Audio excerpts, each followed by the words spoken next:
Bonjour frères et sœurs.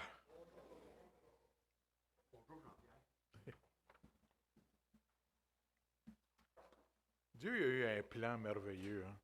L'Église, on a des frères et on a des sœurs. Tout à l'heure, pendant qu'on priait, pendant le temps de louange, je me disais, c'est-tu merveilleux? J'entendais les frères et les sœurs prier. Je me disais, on est ensemble en train de louer notre grand Dieu. Quelle merveille que ce plan-là. Imaginez une vie chrétienne sans Église. Chacun pour soi, chacun dans son coin. Ça serait aride, torride et difficile, inconcevable. Dieu, il est merveilleux, notre Dieu. Ce matin, frères et sœurs, nous retournons, après un temps de répit, nous retournons dans notre étude de l'Épître de Paul aux Colossiens. Et si on voulait résumer toute l'Épître de Colossiens en quelques phrases, on pourrait le faire ainsi. Il est primordial de donner à Jésus la place centrale dans nos pensées, dans nos cœurs et dans nos vies, car il est le centre vital de tout. Il est notre tout, il est la plénitude de la divinité. Il a en lui toute la puissance de Dieu, toute la sagesse de Dieu, tout l'amour de Dieu. Jésus est la révélation suprême de notre Père céleste. C'est une façon de résumer 5 chapitres d'une épître en quelques phrases. On a eu 4 études précédentes, donc c'est la 5e, et dans les 4 précédentes, on a vu certains points, on a couvert certains points. D'abord, Paul, au moment où il écrit cette lettre, il est emprisonné à Rome. Et on a vu que Paul n'avait jamais mis les pieds à Colosse. Donc, il n'avait pas fondé l'église de Colosse. Paul, ce qu'on pense, c'est qu'il a passé beaucoup de temps à Éphèse, et comme Éphèse n'est pas si loin de Colosse, qu'il y a des gens qui ont entendu la parole de Dieu à Éphèse, ils se sont convertis à Éphèse, et après ça, ont commencé à porter le message dans les villages voisins. Et comme Épaphras serait un d'eux, et ça s'est rendu jusqu'à Colosse. La lettre que Paul envoie aux Colossiens, c'est une lettre pour répondre on a vu au syncrétisme, c'est un grand mot, le syncrétisme qui se passait à Colosse. Syncrétisme, c'est tout simplement un mélange, un melting pot de saine doctrine et de croyances païennes et d'enseignements apportés par des faux docteurs qui veulent les soustraire, les Colossiens, à la grâce de Dieu. Et on a vu que Paul encourage les Colossiens à demeurer fidèles à Jésus-Christ et à son évangile pour 4 raisons. Parce que lui est fidèle et qu'on est appelé à lui ressembler. Deuxièmement, parce que c'est sa volonté à Dieu que nous lui demeurions fidèles. On a vu aussi que c'est notre nouvelle identité en Jésus-Christ. On avait vu, je vous avais donné l'exemple d'un terrain vague. Il n'y a absolument rien sur ce terrain-là. C'est laissé en friche, c'est abandonné. Puis à un moment donné, pouf, il y a une pancarte qui s'installe là-dessus avec une belle grosse affiche. Et l'affiche montre le résultat final d'un projet qui va se développer dans ce coin-là. Quand tu regardes le terrain, tu ne vois absolument rien. Mais quand tu regardes l'image qu'il y a sur la pancarte, tu te dis « Wow, ça va être beau ». Et Dieu voit déjà l'œuvre, ça dit dans la parole, l'œuvre qu'il a commencée en nous, il va la finaliser. Mais Dieu voit déjà l'œuvre finale. Alors, il nous voit déjà comme étant fidèles, même si on ne l'est pas tout le temps. Et aussi, il nous demande, il exhorte les Colossiens à lui demeurer fidèles au Seigneur parce qu'il nous donne la puissance de le faire. On a vu que l'Évangile de Christ est un message qui dépasse tout autre message et de loin. D'abord parce qu'il y a 4 grandes bénédictions dans le message de l'Évangile. Premièrement, des vies transformées. L'Évangile transforme des vies. Et ça procure une profusion d'actions de grâce, de remerciements, de louanges à notre Dieu à cause de ces vies transformées-là. Deuxièmement, des vies fondées sur un fondement inébranlable, le Seigneur Jésus lui-même, qui est immuable, qui est le même hier, aujourd'hui et éternellement. Celui qui est un roc, on peut s'appuyer dessus sans craindre quoi que ce soit. Troisièmement, des vies vécues dans un amour qui nous vient de Dieu lui-même. Et finalement, des vies appuyées sur une espérance céleste à nul autre pareil. Et on a vu aussi que l'Évangile comporte 4 grandes caractéristiques. L'Évangile est un message de vérité. Ne pas croire à ce message de vérité a des conséquences éternelles. C'est très sérieux. On a vu que l'Évangile est un message universel parce qu'il répond à un problème qui est universel et ce problème-là est le péché. Allez dans n'importe quel coin de la planète et le péché est là. Parce que l'homme est là. Et parce que l'homme a une nature pécheresse. Et l'homme, parce qu'il a une nature pécheresse, il va pécher. Le seul qui n'a jamais péché, c'est notre Seigneur Jésus-Christ. Tous les autres ont tous péché. C'est un message de vie aussi. On a vu que l'Évangile, c'est vivant, ça grandit, ça porte du fruit, c'est puissant. Et finalement, on a vu que c'était un message de grâce. Toutes les autres religions humaines, toutes mettent les œuvres à contribution. Seul l'Évangile de Jésus-Christ exclut les œuvres. Il fallait que ce soit Dieu qui pense. Il n'y a pas un homme qui aurait pu penser ça.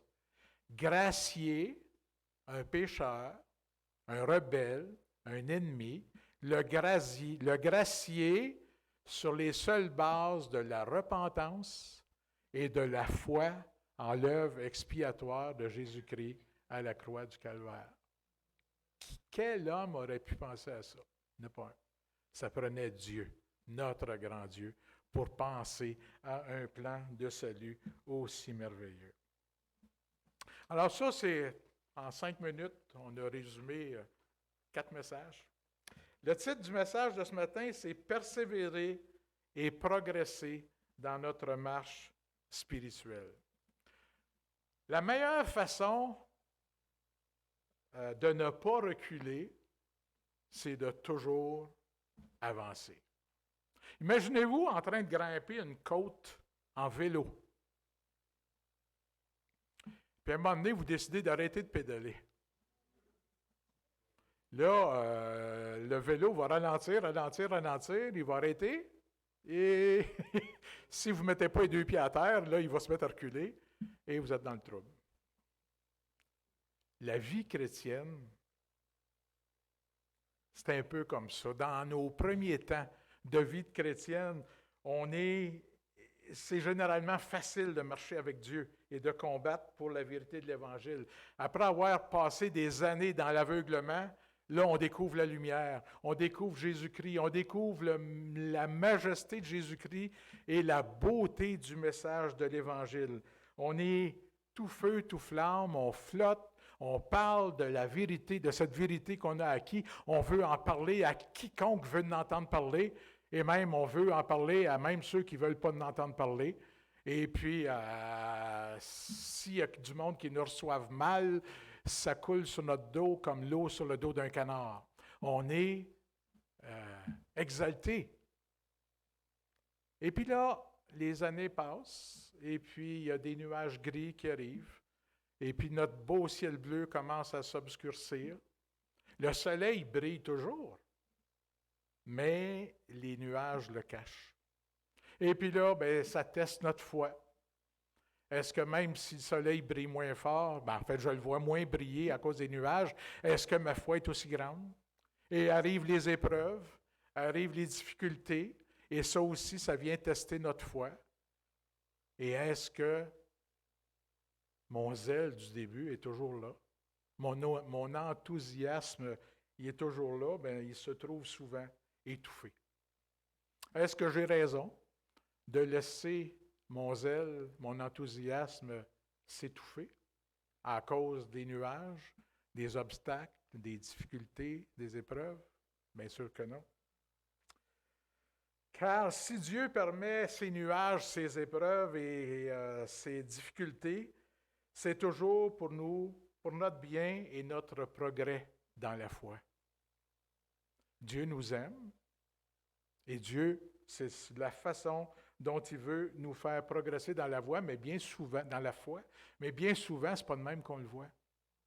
On interprète ça comme si Dieu se désintéressait de nous. Comme si l'amour qu'il avait pour nous, il est moins fort qu'au début. On met la faute sur Dieu au lieu de se regarder soi-même et de regarder qu'est-ce qui se passe. Puis c'est dans ces moments-là que le tentateur arrive et qui va nous chuchoter à l'oreille, « Laisse tomber ta foi. Laisse tomber Jésus-Christ, tu vois bien, il ne s'occupe pas de toi.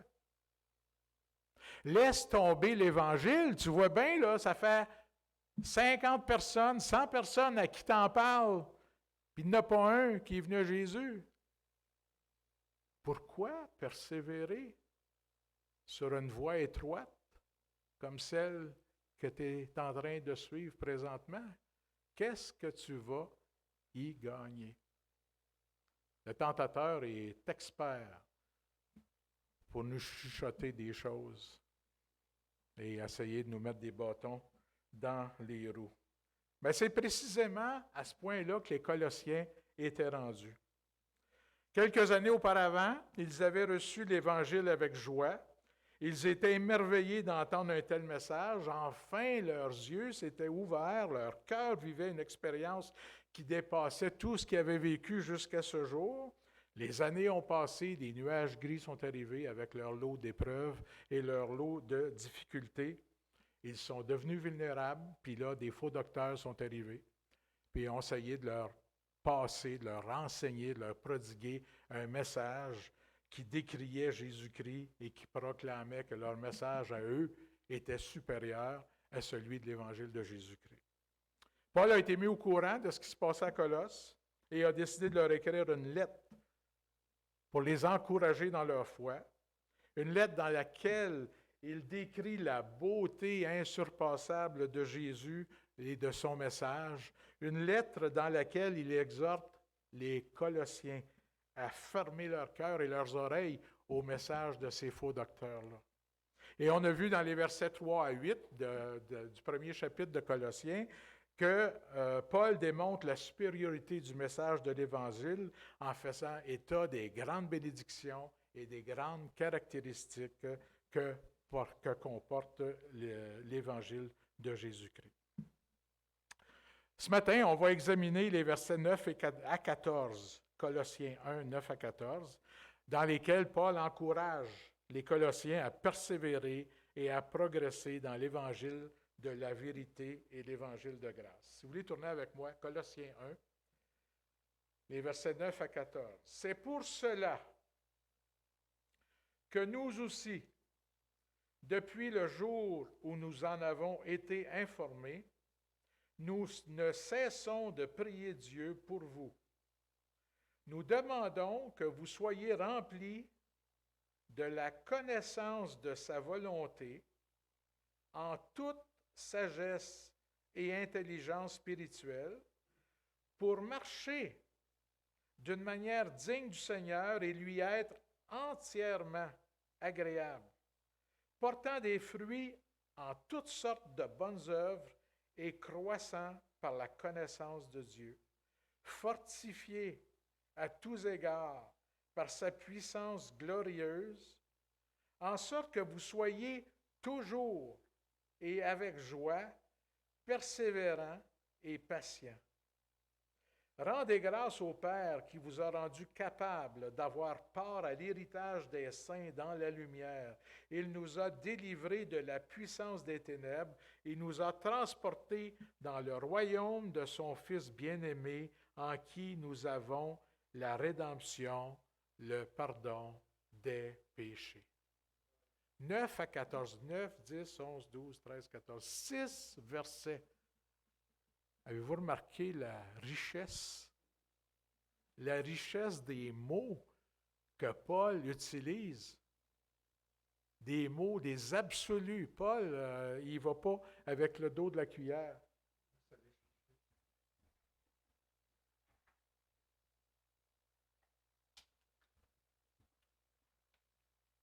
J'ai la gorge sèche.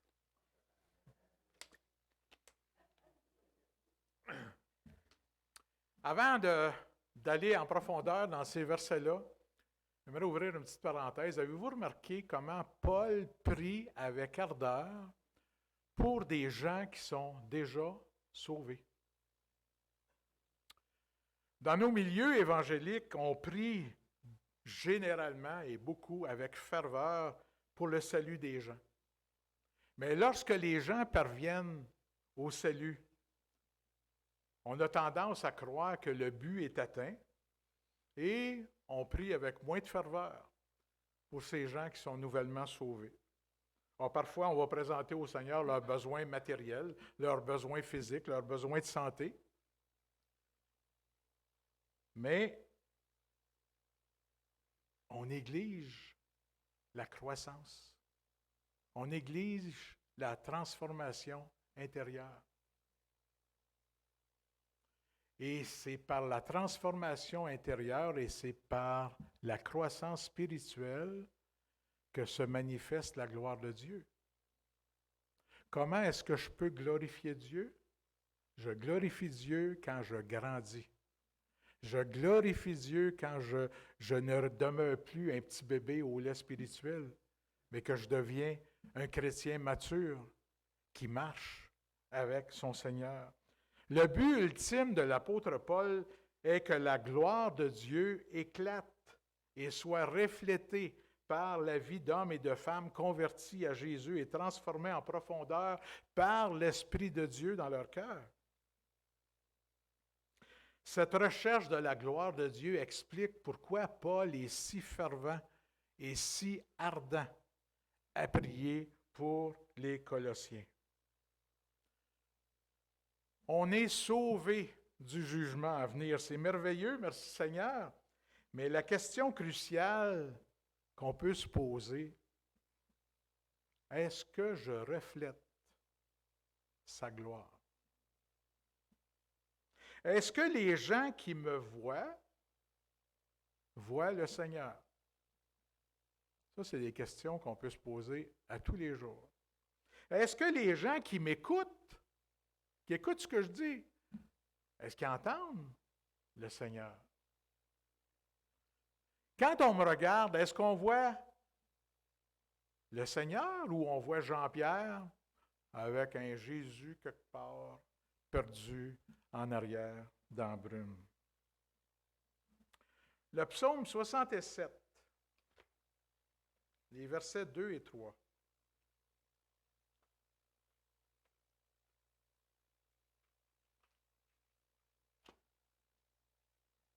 Que Dieu ait pitié de nous et qu'il nous bénisse, qu'il fasse luire sa face sur nous, afin que l'on connaisse sur la terre ta voie et parmi toutes les nations ton salut. Que Dieu ait pitié et qu'il nous bénisse, qu'il fasse luire sa face sur nous. Est-ce qu'il est primordial dans ma vie que je reflète Jésus-Christ? Que la face de Dieu soit reflétée par ma personne, par ce que je dis, par ce que je fais, par ce que je pense? C'est-tu primordial? Ça a-tu la première place dans ma vie, ça? De glorifier Dieu en reflétant qui il est? Nous devons, si on veut la gloire de Dieu, on doit avoir à cœur notre transformation intérieure et notre croissance spirituelle. Nous devons prier les uns pour les autres avec la même ferveur que Paul avait pour grandir dans la foi et ressembler de plus en plus à notre Seigneur Jésus-Christ. Ça pourrait et ça devrait être un sujet constant, quotidien dans nos prières, les uns pour les autres. Oui, il y a des besoins qui sont frappants. La maladie, des épreuves pénibles qu'on a à traverser et on prie avec ferveur et avec cœur pour nos frères, nos sœurs qui sont pris dans des telles situations. Mais on devrait, en même temps, avoir à cœur notre croissance spirituelle. Prier pour qu'on reflète de plus en plus Jésus-Christ, par ce qu'on dit, par ce qu'on fait, par ce qu'on pense. Paul, dans sa prière, il demande 3 choses pour les Colossiens. On va en voir une sûre, 2 peut-être, mais pas 3. La 3e, si on se rend jusqu'à la 2e, on le verra la semaine prochaine. En fait, la prochaine fois que je prêcherai en avant. Paul prie Dieu d'abord intensément afin que les Colossiens ne reculent pas, mais qu'ils continuent d'avancer dans la foi. Regardez le verset 9a. C'est pour cela que nous aussi, depuis le jour où nous en avons été informés, nous ne cessons de prier Dieu pour vous. Informés de quoi? Depuis de leur conversion à Jésus-Christ. Paul, comme on l'a vu précédemment, il n'était jamais allé à Colosse, et puis Paul n'a pas prêché à Colosse non plus, mais par Épaphras, il a entendu dire ce qui se passait à Colosse et comment les gens de Colosse avaient accepté le Seigneur, avaient accepté l'Évangile de Jésus-Christ et comment ils avaient commencé à porter du fruit. D'ailleurs, on voit au verset 4, « Ayant été informés de votre foi en Jésus-Christ, donc la conversion, et de votre amour pour tous les saints, des fruits déjà manifestes dans la vie des Colossiens. » Paul ne veut pas que ça s'arrête là. Paul veut que ça grandisse. Paul veut que Dieu soit glorifié encore davantage par le fait que les Colossiens vivent davantage pour et par Dieu. Dans Jean 15,2, il est mentionné, Jésus dit, « Tout sarment qui porte du fruit, Dieu l'émonde pour qu'il porte encore plus de fruits. » La vie chrétienne, c'est encore plus de fruits. Ce n'est pas un « je l'ai, puis je m'assois dessus », mais c'est encore plus de Jésus, encore plus de la puissance de Jésus, de la connaissance de Jésus, encore plus du fruit de Jésus dans ma vie.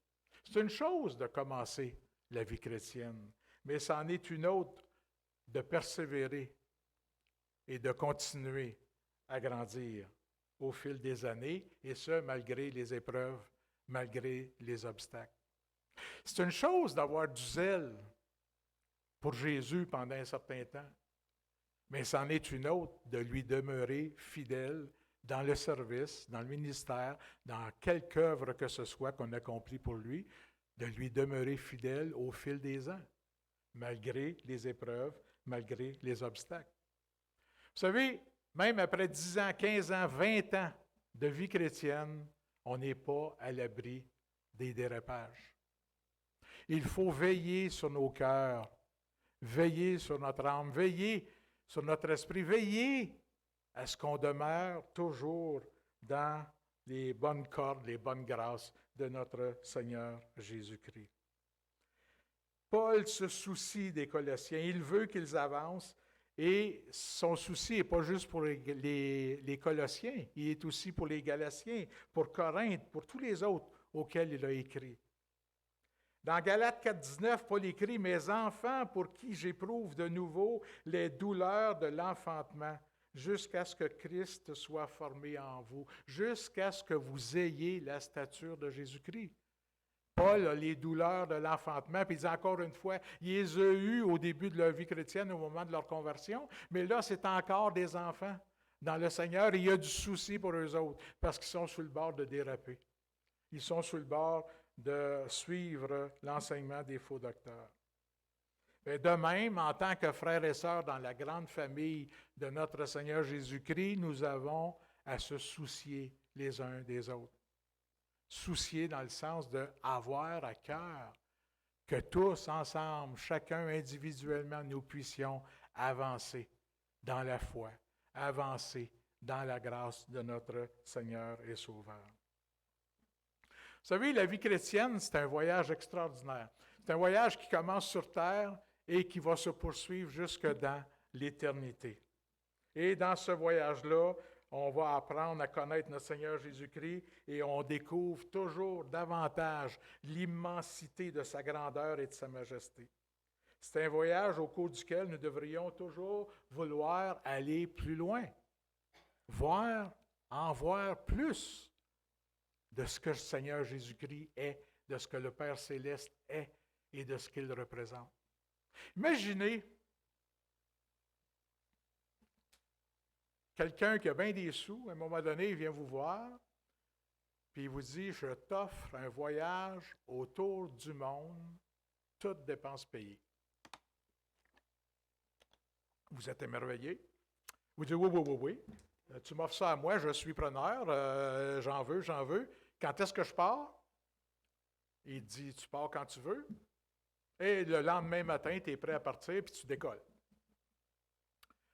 Tu commences, tu pognes le 148. Parce qu'il faut commencer à quelque part quand on fait le tour du monde. Hein? Tu prends 48, puis tu t'en vas vers l'est. Et puis, rendu à Papineauville, tu arrêtes au McDo. Et puis, après avoir pris ton McMuffin puis ta patate, tu ne te lèves pas. Puis tu restes là. Puis tu regardes le temps passer. Puis tu n'avances plus. Puis là, le mécène, à un moment donné, il t'appelle sur son cellulaire. Puis, où t'es rendu? Je suis à Papineauville. Hein? Qu'est-ce que tu fais là? Ben, je me suis arrêté pour déjeuner. Je ne suis pas reparti. Ben voyons non. Je t'ai payé un voyage, toutes dépenses payées autour du monde, puis tu es installé à Papineauville, puis tu ne vas pas plus loin. Ah, c'est de même. J'ai décidé que je n'allais pas plus loin. Pitoyable. Épouvantable. Frères et sœurs, il y a un risque que notre voyage chrétien ressemble à ce voyage-là manqué. C'est pour ça qu'on est appelé à veiller sur les uns les autres et à veiller sur nous-mêmes. Le ciel est ouvert, l'horizon est illimité, puis on fait du surplace, on se prive de multiples bénédictions que le Seigneur a préparées pour nous. Ne soyons pas comme ce voyageur désabusé. Quel que soit le nombre d'années de vie chrétienne qu'on a, ce qui est en arrière, qu'on le laisse en arrière, puis nous autres, on avance. Les yeux fixés sur Jésus-Christ, les yeux fixés sur notre Père Céleste, les yeux fixés sur le trésor qui nous attend dans l'éternité. C'est ça, notre vie chrétienne. Et c'est à ça que Paul encourage les Colossiens. On pourrait faire comme Paul, et quand on prie et qu'on intercède les uns pour les autres, on pourrait prier avec ferveur deux choses, que personne à sursaut ne recule, mais que personne non plus ne fasse du surplace. Que tous, on puisse avancer vers de nouveaux horizons en Jésus-Christ. Deuxièmement, Paul prie Dieu intensément pour que les Colossiens aient une bonne et profonde compréhension de sa volonté. Verset 9. C'est pour cela que nous aussi, depuis le jour où nous en avons été informés, nous ne cessons de prier Dieu pour vous. Nous demandons que vous soyez remplis de la connaissance de sa volonté en toute sagesse et intelligence. Paul veut que les Colossiens aient une connaissance profonde de la volonté de Dieu. Il utilise des termes qui sont, comme j'ai dit tout à l'heure, absolus. nous demandons que vous soyez remplis. Quand c'est rempli, tu ne peux plus rien ajouter, tu es rempli. Paul veut que les Colossiens soient remplis. Remplis de quoi? De la connaissance. Et le mot qui est utilisé ici, c'est épignosis. Et épignosis en grec a le sens d'une connaissance profonde, une connaissance approfondie. Paul veut que les Colossiens aient une connaissance approfondie de quoi?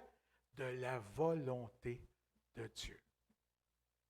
Et Paul ne veut pas qu'ils aient juste une connaissance intellectuelle. Bien sûr, la connaissance intellectuelle des choses de Dieu, c'est le point de départ.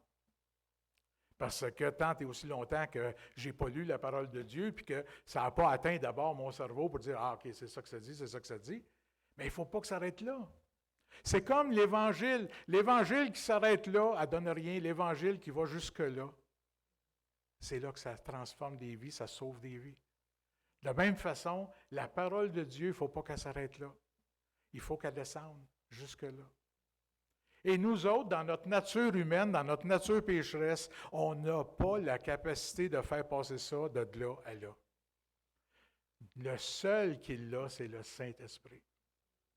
Et nous avons besoin d'être éclairés, illuminés, guidés par le Saint-Esprit pour que quand on lit la parole de Dieu, bien, que ça passe de notre tête à notre cœur. Et c'est quand ça passe de la tête au cœur que là, on est transformé. Que là, nos vies sont impactées. C'est là qu'on va commencer à être transformés par le Saint-Esprit pour devenir de plus en plus à l'image de notre Seigneur Jésus-Christ.